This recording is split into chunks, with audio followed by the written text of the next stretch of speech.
আসসালামু আলাইকুম বন্ধুরা, welcome back to my channel Mariam Mondal 76। আশা করি সবাই ভালো আছো। আজকে আমি বর্ণনা করব জাহান্নাম সম্বন্ধে। যে সমস্ত লোক আল্লাহ তাআলাকে অস্বীকার করে, যেমন কাফের, মুশরিক, বেদিন ও অন্যান্য গুনাহগারদের জন্য পরকালের হিসাব আনতে আল্লাহর যে নির্দিষ্ট জায়গা তৈরি করে রেখেছেন তার নাম দোজখ বা জাহান্নাম।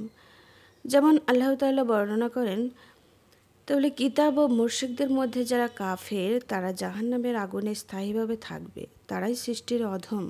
সূরা বাইন্না 6।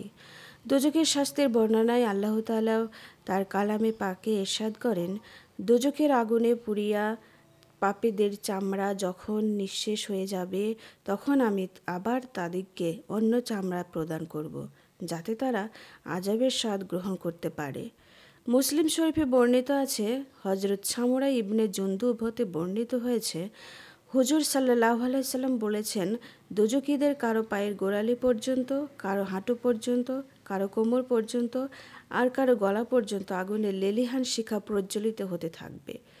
তিরমিজি শরীফে হজরত আবু হুরায়রা রাদিয়াল্লাহু তাআলা আনহু হতে বর্ণিত আছে, দোজখের আগুন 1000 বছর জ্বালাবার পরে তা লাল রং ধারণ করেছে। তৎপর পুনঃ 1000 বছর জ্বালাবার পর তা সাদা রং ধারণ করেছে।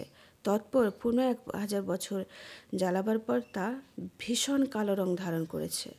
বর্তমানে তা গভীর অন্ধকার অবস্থায় রয়েছে। তো বন্ধুরা, আজকের জাহান্নাম সম্বন্ধে আমরা যা জানলাম তা আমরা কম বেশি অনেকেই জানি। তাই আমরা চলো সবাই চেষ্টা করি আল্লাহর আদেশ পালন করার জন্য।